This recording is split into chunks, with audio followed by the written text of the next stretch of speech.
ரமலானிலே பிற மாதத்தில் இல்லாத அளவிற்குண்டான நல்ல அமல்களில் ஆர்வமாக ஈடுபட்டிருக்கிறோம். இப்பொழுது இந்த இறுதி ஜும்ஆ, பொதுவாக இப்படி சொல்வார்கள், இது விடைபெறும் ரமலானுடைய இறுதி ஜும்ஆவை பெருமானார் ஸல்லல்லாஹு அலைஹி வஸல்லம் அவர்கள் ரமலானை வழியனுப்பி வைக்கும் விதமாக தங்களுடைய பிரசங்கத்தை அமைத்துக் கொள்வார்கள் என்பதாக சொல்வார்கள். கிட்டத்தட்ட நாமும் ரமலானை வழியனுப்புகின்ற நிலையில் தான் இந்த ஜும்ஆவை அடைந்திருக்கிறோம். இந்த நேரத்தில் நாம் ஆய்வு செய்ய வேண்டிய அல்லது நம்முடைய சிந்தனையில் என்றும் வைத்திருக்க வேண்டிய சில விஷயங்களை பார்க்க வேண்டும். ஏன்னா ஒரு வியாபாரி எல்லா காலத்திலும் வியாபாரம் செய்கிறார். சீசன் காலம் என்று வருகிற பொழுது அவருடைய வியாபாரம் இன்னும் அதிகமாக இருக்கும். அந்த சீசன் முடிந்து வியாபாரத்தினுடைய இறுதி கட்டம் வருகிற பொழுது அவர் வரவு செலவு கணக்குகளை சரிபார்ப்பார். எவ்வளவு முதலீடு செய்தோம், எவ்வளவு லாபம் அடைந்திருக்கிறோம், அல்லது நஷ்டம் ஏதாவது இருக்கிறதா, அடுத்து வருங்காலங்களில் நாம் இன்னும் எதை அதிகப்படுத்த வேண்டும் என்பதையெல்லாம் அவர் ஆய்வு செய்வார். ரமலானை கடந்து செல்ல இருக்கின்ற நாமும் இது போன்ற ஒரு ஆய்வை செய்வது அது கட்டாயமாக இருக்கிறது. பொதுவாக சொல்வார்கள், நீங்கள் செய்யக்கூடிய அமல்கள், அந்த அமல்களில் சில அமல்கள் நிறைவாகவும் இருக்கும், சில அமல்களில் குறைகளும் இருக்கும். என்றாலும் அல்லாஹ் தஆலா இஹ்லாஸான முறையில் அந்த அமல்களை ஒரு அடியான் செய்கிற பொழுது அதை ஏற்றுக்கொள்கிறார். அதை அல்லாஹ் தஆலா ஏற்றுக்கொள்கிறார். அது அல்லாஹ்வினுடைய கருணை. அது ஆனால் அமல் செய்யக்கூடிய அடியார்கள் அதை எப்படி அணுக வேண்டும் என்று சொல்லி தருகிற பொழுது, ரமலான்ல நிறைய நம்ம இபாதத்தெல்லாம் செஞ்சோம், நிறைய செஞ்சிருக்கிறோம் அப்படிங்கிற அந்த எண்ணம் என்ன செய்யக்கூடாது, வரக்கூடாது. நிறைய தொழுதிருக்கிறோம், எல்லா நோம்பையும் வச்சுட்டோம், நிறைய சதகா செஞ்சிருக்கிறோம், நிறைய குர்ஆன் ஓதிருக்கிறோம் அப்படிங்கிற அந்த நிறைய அப்படிங்கிற நிறைவு என்பது அமல்கள் விஷயத்தில் வரக்கூடாது. காரணம் என்ன? நாளை வறுமை நாளில் நாம் சொர்க்கம் செல்வது என்பது நம்முடைய அமல்களால் சொர்க்கம் செல்ல முடியுமா? அமல்களால் மட்டும் நாம் சொர்க்கம் செல்ல முடியுமா என்றால் முடியாது. நபி அவர்களுடைய ஒரு ஹதீஸ் ஒன்று உண்டு, வஅலமு, நீங்கள் அறிந்து கொள்ளுங்கள், அல்ல யதுகல அஹதுக்கும் அமலுல் ஜன்னah, உங்களுடைய அமல்களால் மாத்திரம் நீங்கள் என்ன செய்ய முடியாது, நாளை மறுமை நாளில் சொர்க்கத்திற்குள் நுழைய முடியாது. என்ன தேவை? நம்மை மீது அல்லாஹ்வினுடைய அன்பும் அவனுடைய கிருபையும் இருந்தால் மாத்திரம்தான் சொர்க்கத்திற்கு செல்ல முடியும். ஹாக்கிம் என்ற ஹதீஸ் கிதாபிலே ஒரு நிகழ்வு ஒன்று பதிவு செய்யப்பட்டிருக்கும். ஜிப்ரீல் அலைஹிஸ்ஸலாம் அன்னவர்கள் பெருமானார் ஸல்லல்லாஹு அலைஹி வஸல்லம் அன்னவர்களிடம் வந்து, நபி அவர்களே, முற்காலத்திலே ஒரு மனிதர் இருந்தார். அந்த மனிதர் எங்கே இருந்தார் என்றால், கடல்கள் சூழ் இருந்த பகுதியில், எந்த பகுதியும் கரை இல்லாத நடுக்கடலில் ஒரு சிறிய தீவு ஒன்று, ஒரு குன்று ஒன்று இருந்தது. அந்த குன்றிலே அவர் வசித்து வந்தார். அதிலிருந்து அவரால் கரைக்கு வருவதற்குண்டான எந்த முகாந்திரமும் இல்லை.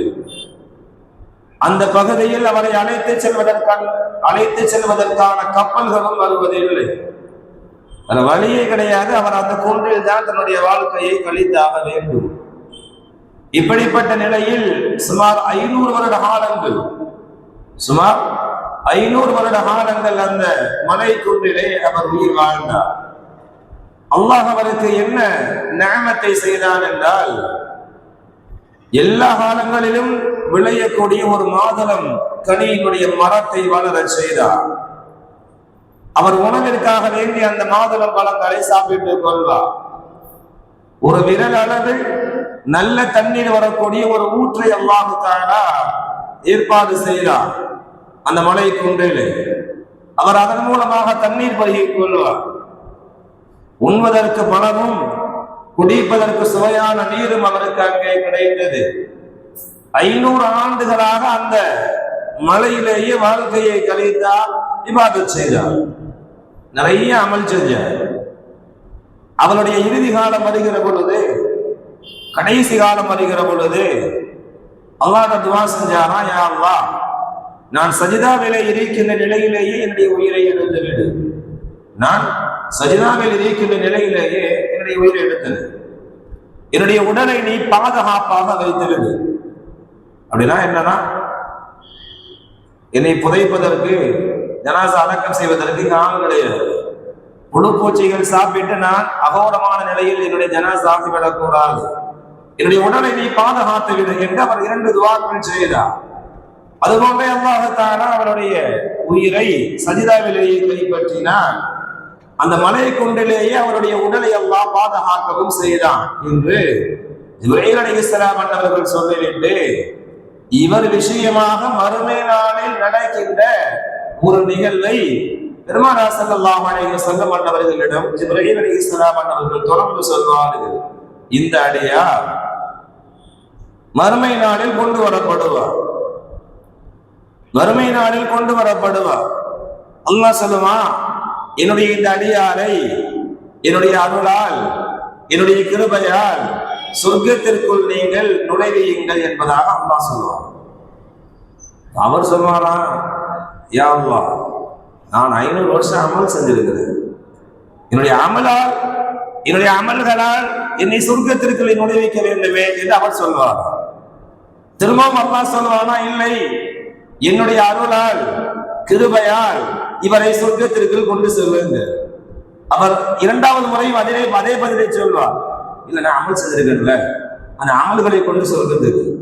இப்படியே 3 தடவை இறைவன் சொல்ல அவர் 3 தடவை பதில் சொல்ல, அல்லாஹ் சொல்லவா, சரி இருக்கட்டும், உன்னுடைய வேண்டுகோளை நான் ஏற்றுக்கொள்கிறேன், அவருடைய அமலை நீங்கள் கொஞ்சம் எடுத்து நிறுத்து காட்டுங்கள் அவருக்கு அல்லாஹ் சொல்லுவான்.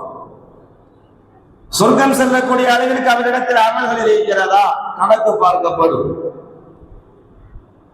கணக்கினுடைய முடிவில் கடைசியாக அவற்றை இப்படி பதில் சொல்லப்படுமா, 500 வருட காலங்கள் நீங்க என்ன செஞ்சீங்க, நடுக்கடலில் மலையில் அந்த குன்றின் மேல் உட்கார்ந்து வாழ்ந்தீங்க, அமல் செஞ்சீங்கல்ல, இந்த 500 வருட காலங்கள் அல்லாஹ் உங்களுக்கு அளித்த நிஅமத்துகளில் ஒரே ஒரு நிஅமத், இந்த உலகத்தை பார்க்கக்கூடிய கண் பார்வை அல்லாஹ் வழங்கினானா இல்லையா?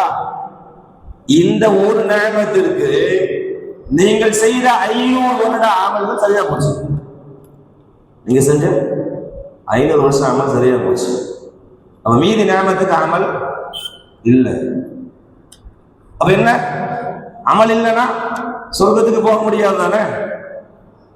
மலக்குமார்கள் சொல்வார்களாம், ஒரு கண் பார்வை என்ற அந்த நிஅமத்திற்கு 500 வருட காலங்கள் அமல் முடிந்து விட்டது. எனவே நீங்கள் சொர்க்கம் செல்வதற்கு வேற அமல் இல்லை, அதனால் நீங்கள் நரகம் செல்லலாம் என்று அவரிடத்தில் சொல்லப்படுமா? அப்ப அவர் என்ன செய்வாரு, அப்பதான் புரிந்து கொள்வார், அப்பதான் அவர் என்ன செய்வார், உணர்ந்து கொள்வார்.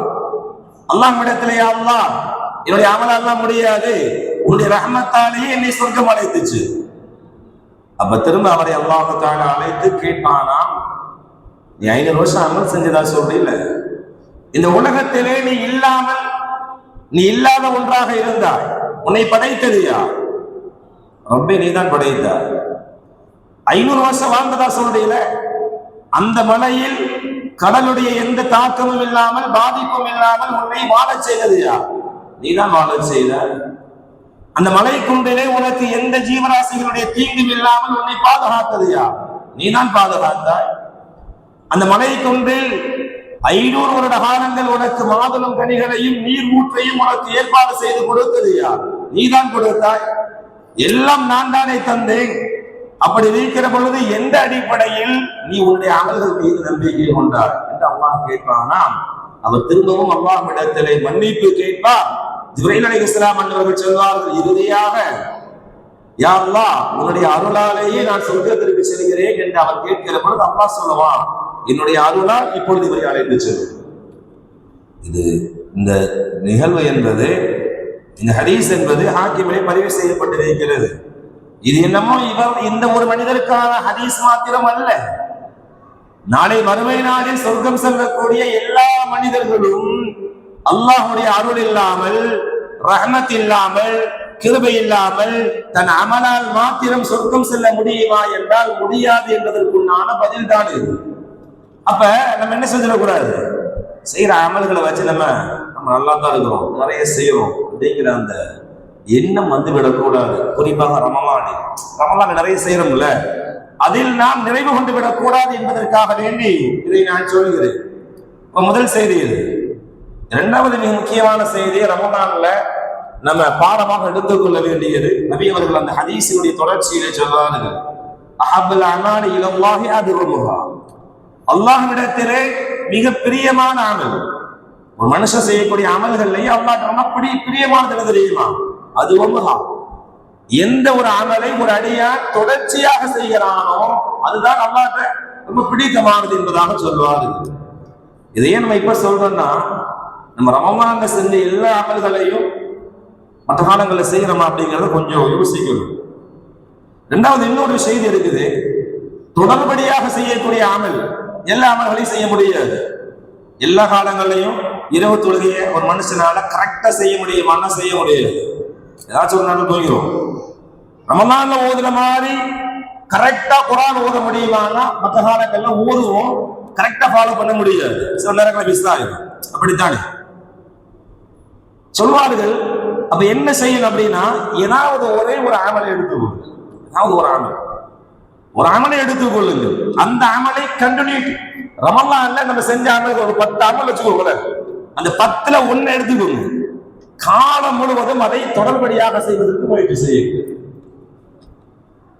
ஹஜ்ரத் ஸஅத் இப்னு அபீ வக்காஸ் என்று சொல்லக்கூடிய ஒரு மிகப்பெரிய நபித்தோழர், அஷரத்துல் முபஷ்ஷரா, சொர்க்கத்தை கொண்டு சோபனம் சொல்லப்பட்ட ஒரு சஹாபி, நபி இடத்திலே வருவார்.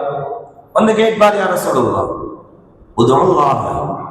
உதுல்லாஹ் முஸ்தஜாபத்துத் தஅவா, நான் அல்லாஹ்விடத்திலே துஆ கேட்டால் அந்த துஆவை அல்லாஹ் தஆலா உடனே அங்கீகரிக்கிறேன். அது மாதிரியான ஒரு அமலை சொல்லுங்க. நல்லா துஆ கேட்டா அல்லாஹ் என்ன செய்யணும், உடனே அங்கீகரிச்சு அந்த மாதிரியான ஒரு அமல். நபி அவர்கள் சொல்வார்கள், யா ஸஅத் அதீப மத்அமக், ஸஅதே, நீ சாப்பிடுகிற பொழுது ஹலாலை மட்டும் சாப்பிடு, ஹராமானதை நீ உன்னுடைய வாழ்க்கையில் தவிர்த்து கொள். இந்த ஒரு அமல் போதுமானது நீ சொர்க்கம் செல்வதற்கு, உன்னுடைய துஆ ஏற்றுக்கொள்ளப்படுவதற்கு. நபி அவர்கள் சொல்வார்கள். நபி அவர்கள் சொன்ன பின்னாளில் இருந்து ஸஅத் எப்படி மாறி போனார் என்றால், அவருடைய வாழ்வில் ஹராம் என்பதற்கு, ஹராம் என்ற பேச்சுக்கு இடம் கிடையாது. ஒன்று. இரண்டாவது, அவர் எந்த ஒரு பொருளையும் ஆய்வு செய்யாமல் சாப்பிட மாட்டார். ஆய்வு செய்துவிட்டு தான் சாப்பிடுவார். குடிக்கின்ற நீராக இருந்தாலும். இப்படியும் சொல்வார்கள், அவருடைய ஒரு ஆடு, அவர் வளர்த்த ஒரு ஆடு அவருக்கு தெரியாமல் இன்னொருவரின் தோட்டத்தில் போய் ஒரே ஒரு நாள் மேய்ந்து விட்டு வந்து விட்டது. ஒரே ஒரு நாள் போய் மேய்ஞ்சிட்டு வந்துருச்சு. இது அவருக்கு தெரிந்த பின்னால் அவர் என்ன செய்தார் என்றால், அந்த ஆட்டிலிருந்து வரக்கூடிய பாலை அதிலிருந்து அவர் அருந்துவதே இல்லை, குடிக்க மாட்டார். என்ன காரணம்? அடுத்தவருடைய அந்த ஒரு உணவு, அதை இதை உணவாக ஒன்றிணைத்து வந்திருக்கிறது. அது நமக்குரியதல்ல, அது இன்னொருவருடைய அந்த விளைச்சல் நிலத்திலே உள்ளது. அதை இது சாப்பிட்டதால் இதனுடைய உடலில் அடுத்தவருடைய பொருள் கலந்து விட்டது. அதிலிருந்து வரக்கூடிய பால் ஹராமா ஹலாலா அறிந்து கொண்டார், குடிப்பதே இல்லை. கடைசியாக சொல்வார்கள், அந்த ஆட்டை அவர் அவிழ்க்கிற பொழுது கூட அதிலிருந்து ஒரு துண்டு கறியை கூட அவர் எடுக்கலையா. பாருங்களேன் எந்த அளவிற்கு நபியினுடைய அந்த ஒரு ஹதீஸை எடுத்துக்கொண்டு ஒரே ஒரு அமல் நிரந்தரமாக செய்தார். வாழ்க்கையில ஹராமை அவர் விட்டு விட்டார், ஹலாலான உணவை மட்டும்தான் சாப்பிடுவார். இன்னைக்கு நம்ம இந்த விஷயங்கள் எப்படி இருக்கும் அப்படின்னு கொஞ்சம் இதை ஆய்வு செஞ்சு பாருங்களேன். நாம் எந்த பொருளை சாப்பிடுகிறோம், இப்ப நம்ம உழைச்சி நம்ம வாங்குற எந்த பொருளா இருந்தாலும் ஹலால் தான். மேக்சிமம் நம்ம உழைக்கிறது ஹலால் தான் சம்பாதிக்கிறோம். அதனால அங்க கன்ஃபியூஷன் இல்லை. வெளில போறோம், காசு கொடுத்து சாப்பிடுறோம். அவன் வட்டி தொழிலே பண்ணினாலும் நம்ம வியாபார ரீதியாக காசு கொடுத்து வாங்கும்போது நமக்கு ஹலால் தான், அது பிரச்சனை இல்லை. அப்படிதானே? இப்ப நம்ம பணத்தில் நாம் சாப்பிடுகிற பொழுது அது ஹலால். அங்க ஆய்வு செய்யறதுக்கு வேலை இல்லை. ஆனால் நம் பணம் அல்லாமல் நம்மிடம் வரக்கூடிய எந்த பொருளாக இருந்தாலும் யாருமே ஆய்வு செய்வதில்லை. சாதாரணமாக குடிக்கின்ற ஒரு கப்பு தண்ணீர் இருந்தாலும் சரி, ஒரு பாட்டில் தண்ணீர் தாகத்துக்கு எங்கே இருந்தா வாங்கி குடிச்சிடறோமா இல்லையா? பள்ளிவாசலை எங்கே வீட்டு என்னைக்காச்சும் யோசிச்சு பார்த்துருக்கோமா? இது ஹலாலா ஹராமா? இது எப்படி சம்பாதிக்கப்பட்டது? இதனுடைய பின்னணி என்ன? என்றைக்காவது யோசித்து பார்த்துருக்கிறோமா? கேட்டிருக்கிறோமா? இது யாருக்குள்ளது கேட்டிருக்கிறோமா? இப்ப நிறைய இடங்கள்ல நம்ம இதெல்லாம் ஆய்வு செய்ய வேண்டியது இருக்கிறது. ஏனென்றால் ஹராமான உணவு நம்மை அறியாமலேயே நம் உடலுக்கு சென்றால் என்னாகும்? அதனுடைய விளைவு என்ன? செய்யக்கூடிய அமல்களில் கபூலியத் இல்லாமல் போய்விடும். ஆக இது போன்ற விஷயங்களில் மிகுந்த கவனம் தேவை. வருங்காலங்களில் அதை கவனமாக கையாளுங்கள். ஒரு செய்தி, அபூ ஹனீஃபா ரஹ்மத்துல்லாஹி அன்ஹு பெரிய மாமேரு, அவங்க வாழ்க்கையில் தொடர்ந்து செய்த நிறைய நல்ல அமல்கள் இருக்குது. அதை ஒண்ணு சொல்லுவாங்க, அவர் வாழ்க்கையில் புறம் பேசியதே கிடையாது. வாழ்க்கையில் யாரை பற்றியும் புறம் பேசியதே கிடையாது. அபூ ஹனீஃபா அவரை பத்தி பேசினார், இவரை பத்தி பேசினார்னு ஒரு செய்தி கூட கிடையாது. இமாம் ஷாஃபி ரஹ்மத்துல்லாஹ் வாழ்க்கையில் 3 தடவை கூட போய் பேசியது கிடையாது. நம்ம இந்த மாதிரி ஏதாச்சும் நம்ம ஆய்வு செஞ்சா நம்ம எதிராச்சும் வருவோமா? முதல்ல புறம் பேசாம நம்ம இருக்கமான்னு கொஞ்சம் ஆய்வு செய்யல. பொய் பேசாம இருக்கிறோமா? சான்ஸே கிடையாது. ஆனா என்ன செய்யறானா, இப்ப ஒரு விஷயத்தை கேள்விப்படுறமா இல்லையா? பயான் மூலமாக ஒரு விஷயத்தை கேள்விப்பட்ட பின்னால் முயற்சி பண்ணலாம். வாழ்க்கையில புறமே பேசக்கூடாது. தொடர்படியான ஒரு நல்ல அமல் அது. பொய்யே பேசக்கூடாது. தொடர்படியான ஒரு நல்ல அமல். அல்லாஹ் அதைத்தான் விரும்புகிறான். ரமலானில் நாம் செய்யக்கூடிய நிறைய அமல்களில் ஏதாவது ஒன்றை பற்றி பிடித்துக் கொள்ளுங்கள். காலம் முழுவதும் அதை செய்வதற்கு முயற்சி செய்யுங்கள். இரவு தொழுகை தொடர்ச்சி என்னால் முடியும், தொழுங்க. இல்ல முடியாது, என்னால குர்ஆன் ஓத முடியும், குர்ஆன் ஓதுங்க.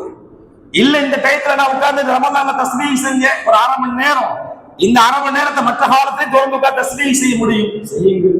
அல்லாஹ் அதைத்தான் விரும்புகிறான். குறிப்பிட்ட காலத்துல அமல்லாம் செஞ்சு முடிச்சுட்டு பின்னாடி அதை அப்படியே விடுறது அல்லாஹ் விரும்புறது இல்லை. அல்லாஹ் அதை வெறுக்கிறான்னு சொல்லுவாங்க. 2 பேர்கள் கடலில் வீசப்பட்டார்கள். ஒருவர் யூனுஸ் அலைஹிஸ்ஸலாம், இன்னொருவன் ஃபிரௌன். யூனுஸ் அலைஹிஸ்ஸலாம் என்பவர்களும் கடலில் தூக்கி எறியப்பட்டார்கள். ஒரு கட்டத்துல கப்பலில் இருந்து ஃபிரௌனும் கடலில் விழுந்து மூழ்கி இறந்து போனான். 2 பேருமே கடல்ல விழுந்த பொழுது சொன்ன வார்த்தை என்ன? யூனுஸ் அலைஹிஸ்ஸலாம் என்பவர்கள் திக்ர் செய்கிறார், லா இலாஹ இல்லா அன்த சுப்ஹானக இன்னி குன்து மினல் ஸாலிமீன். இந்த திக்ரை அவர் கடலில் விழுகிற பொழுது செய்கிறார். ஃபிரௌனும் கடல்ல விழும்போது என்ன சொன்னான்? ஆமன்து பிஹி அன்னஹு லா இலாஹ இல்லல்லதி ஆமனத் பிஹி இஸ்ராயீல். ஃபிரௌனும் கடலில் விழுகிற பொழுது நான் கலிமா சொல்கிறேன் என்று சொன்னான். நல்லா கவனிங்க. யூனுஸ் அலைஹிஸ்ஸலாம் அவர் கடலில் விழுகிற பொழுது அவரும் அல்லாஹ்வை அழைக்கிறார். ஃபிரௌன் கடலில் விழுந்த பொழுது அவனும் அல்லாஹ்வை அழைச்சான், கலிமா சொன்னான். ஆனால் 2ஐயும் அல்லாஹ் ஏற்றுக்கொண்டானா? ஒன்றை ஏற்றுக்கொண்டான். யூனுஸ் அலைஹிஸ்ஸலாம் அன்னவர்களுடைய அந்த கலிமாவை திக்ரை ஏற்றுக்கொண்டு அவரை காப்பாற்றினான். ஃபிரௌன் அல்லாஹ் காப்பாற்றல. ஏன் காப்பாற்றல? ஏன் இந்த வேறுபாடு? ஒன்றே ஒன்றுதான். யூனுஸ் அலைஹிஸ்ஸலாம் அன்னவர்கள் கடலில் விழுகிற போது மாத்திரம், கஷ்டம் வரும்போது மாத்திரம் அவர் அல்லாஹ் அழைக்கல. அவர் எல்லா காலத்திலும் அல்லாஹ்வை அழைத்துக் கொண்டிருந்தார், அல்லாஹ்வுடைய நினைவில் இருந்தார். ஃபிரௌன் அப்படி இல்லை. எல்லா காலத்திலும் அல்லாஹ்வை மறந்து வாழ்ந்து கஷ்டம் வருகிற பொழுது அல்லாஹ் அழைச்சார். புரிகிறதா? அப்ப இதில் நமக்கு கிடைக்கக்கூடிய பாடம் என்னன்னா, எல்லா காலத்திலும் அல்லாஹ்வுடைய விஷயத்தில் ஒரே மாதிரியாக இருக்க வேண்டும். கஷ்டம் வரும் பொழுது மட்டும் அல்ல, சீசன் வரும்போது மட்டும் அமல் அல்ல, எல்லா காலத்திலையும் செய்யும். ஃபர்ல் ரமலான்ல 5 வேளை தொழுகை ஃபர்ல், நாம தொழுகிறோமா இல்லையா? மற்ற காலத்தும் ஃபர்ல் தான். நன்மை வேணா கூட குறைச்சிருக்கலாம், அப்படிதானே? ரமலான்ல ஒரு ஃபர்ல், தொழுதம்னா மற்ற காலத்தில் தொழுததை விட 70 மடங்கு நன்மை ஜாஸ்தியா கிடைக்கும் போகுது. 70 ஃபர்லு நன்மை அதிகம். ரமலானுடைய மாதத்தை கவனித்து நன்மை அதிகம். ஆனால் ஃபர்லு தான், அதுல எந்த மாற்றமும் கிடையாது. ரமலான கண்டிப்பா தரணும், மற்ற காலத்துல உங்களுக்கு சலுகை அப்படிலாம் கிடையாது. எல்லா காலங்களிலும் அல்லாஹ் கொஞ்சம் தொடர்போடு இருந்தால் மாத்திரம்தான். ஒரு குர்ஆனுடைய ஆயத்து ஒன்று உண்டு, அதை நான் அடிக்கடி அந்த ரமலான் பயான்களை சொல்றேன். வலா தக்கூனு கல்லதி நகலத் கஸ்லுஹா, இந்த மனிதரை இந்த பெண்ணை போன்று ஆகிவிடாதீர்கள். அதாவது பெண்ணை உதாரணமா சொல்லுவாங்க. யார் என்றால் ஒரு பெண் அவள் நூல் நூற்கிறார். இறுக்கமான கயிறை கொண்டு ஒரு நூலை அவன் நூற்று கொண்டு வைக்கிறார். நல்ல பலமான ஒரு கயிறாக அவள் கட்டி முடித்து விடுகிறார். நிறைய நூல் எடுத்து பலமான கயிறை கட்டுறான். காலையிலிருந்து சாயங்காலம் வரைக்கும் என்ன செய்யறான், அந்த வேலை பார்க்கிறார். எல்லாம் முடிச்சுட்டு நல்ல பலமான கயிறாக ஆன பின்னால் அவளை ஒரு கத்தரிப்பான் எடுத்து, கட்டிங் பிளேயர் எடுத்து அதை ஃபுல்லா துண்டு துண்டா கட் பண்ணி போடுது. இவ்வளவு எப்படி சொல்லுவோம்? அல்லாஹ் சொல்றான், இவளை மாதிரி ஆயிராதீங்க, இவ்வளவு மாதிரி ஆயிராதீங்க. அப்படின்னா என்ன தெரியுமா? உங்களை ரமலானிலே நீங்கள் நல்ல முறையிலே வார்த்தெடுக்கிறீர்கள், நல்ல அமல் செய்றீங்க, ஆர்வத்தோடு இருக்கிறீர்கள். பயிற்சி பட்டறை நமக்கெல்லாம் தெரியும், நல்ல பயிற்சி எடுக்கிறோம், எல்லாம் செஞ்சு நம்மளை ஓரளவுக்கு நல்லா உருவாக்கிட்டு ரமலான் முடிஞ்சு அடுத்த மறுநாளே தொழுகை விட்டுறது, மறுநாளே குர்ஆன் ஓதுவது விட்டுறது. இந்த மாதிரி யார் இருக்கின்றார்களோ அவர்களுக்கு உண்டான உதாரணம் எது? எல்லாம் நல்லா செஞ்சு முடிச்சுட்டு கடைசியில் அதை அப்படியே புஷ்பானமாக்கினா இந்த பெண்ணை போன்று உண்டான உதாரணம் தான். நீங்கள் ஒரு பிரயோஜனமும் கிடையாது. ரமலானிலே நம்ம எடுத்த ட்ரைனிங், அந்த பயிற்சி அது ஒன்றுமில்லாமல் ஆகிவிடும். தக்வா ஒன்றுமில்லாமல் ஆகிவிடும். சொல்வார்கள், ஒரு 3 உதாரணம் சொல்றேன், நாம் அது போன்று ஆகிவிடக்கூடாது. ஒரு 3 உதாரணம் சொல்வார்கள். அரேபிய இதுல இருந்து சொல்லுவாங்க. ஒரு உதாரணம், ஒரு பெண் தன்னை அலங்கரிக்கிறார், நல்ல முறையில் அலங்கரிக்கிறார், கூந்தலை பின்னுகிறார், மனம் பூசுகிறார், கூந்தலை அலங்கரித்து அதற்காக வேண்டி அவள் நிறைய வேலை பார்க்கிறார். வேலை பார்த்து சாயங்காலம் நேரம் வருகிற பொழுது ஒரு புது மணப்பெண்ணை போன்று தன்னை அலங்கரித்துக் கொள்கிறார். அலங்கரித்த பின்னால் இரவு நேரம் வந்துச்சு, அவன் என்ன பண்ணானா அலங்கரித்த அத்தனையும் களைச்சு போட்டு பரவசை மாதிரி ஆயிட்டார். இவளை பற்றி நீங்கள் என்ன சொல்வீர்கள்? இவளை கொண்டு நீங்கள் ஆகிவிடாதீர்கள். அதெல்லாம் யாருக்கு சொல்லுவாங்க தெரியுமா? ரமலான் அமல் செஞ்சுட்டு, ரமலான் எல்லாம் செஞ்சு முடிச்சுட்டு ரமலான் அல்லாத காலத்துல அப்படி விட்டுதாங்களா இல்லையா, அவர்களுக்கு உண்டான உதாரணம். நாம் இவர்களை போன்று ஆகிவிடக்கூடாது என்பதற்காக சொல்லுகிறது. எல்லாம் நல்ல பர்ஃபெக்டா செஞ்சு முடிச்சு கடைசியில் அதை சொல்ல மொத்தமா கலைச்சு போட்டா அவளை எப்படி பைத்தியம் என்று சொல்வோமோ, அறிவில்லாதவள் என்று சொல்வோமோ, அது மாதிரியான ஒரு நிலை. அல்லாஹ் நம்மை காப்பாற்ற வேண்டும்.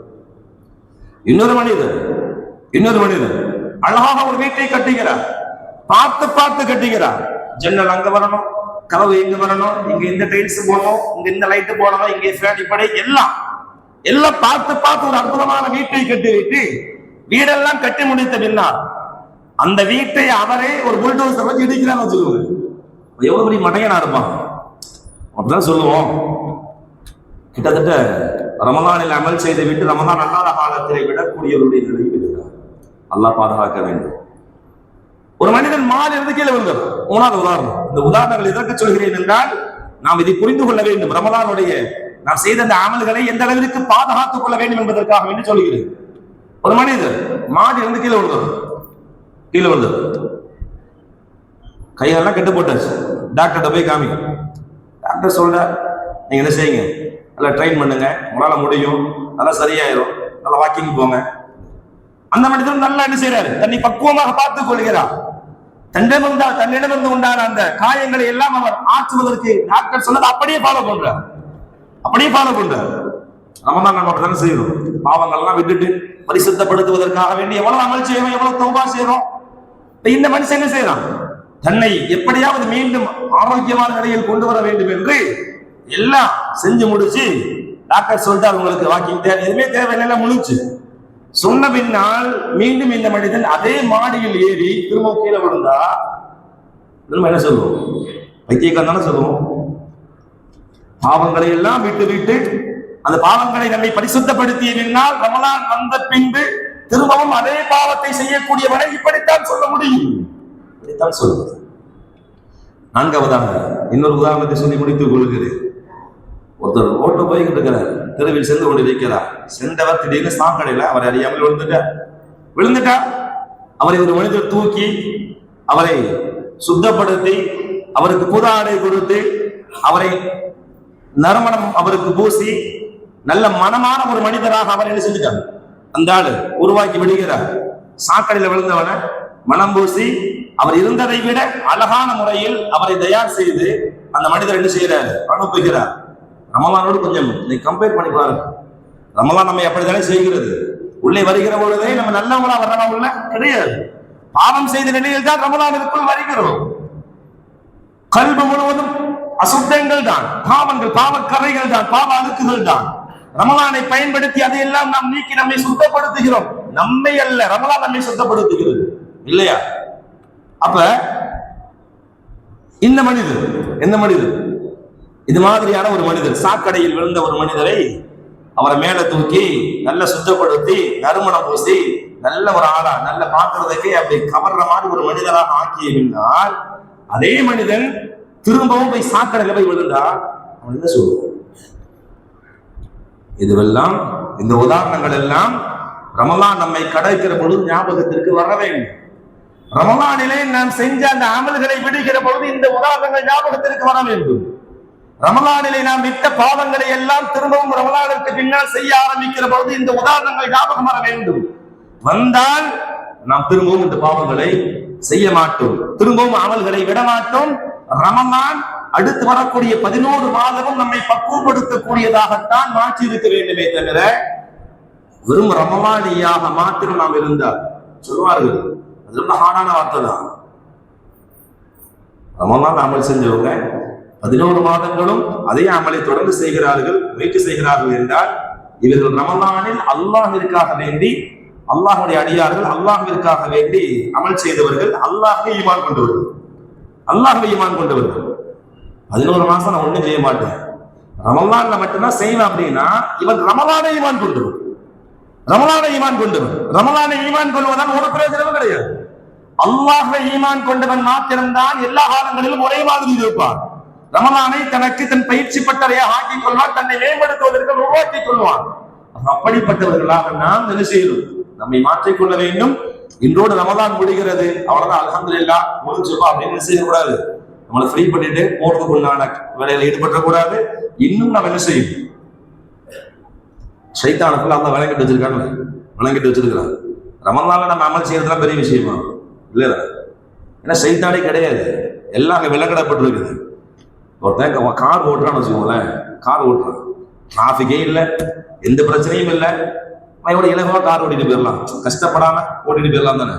எப்ப கஷ்டமா இருக்கும், எங்க டிராபிக் இருக்கும், எங்க அதிகப்படியான வாகனங்கள் இருக்கும், அங்கதான் என்ன செய்யும், அங்க எவன் நல்ல வண்டி ஓட்டுறானோ அவன் நல்ல டிரைவர். அப்படிதான், வண்டி ஓட்ட தெரியாதவங்க எங்க ஓட்டுவோம், யாரும் இல்லாத சாலையில் வண்டி ஓட்டி பழகுகின்றவர்கள் அங்க ஓட்டுவாங்க.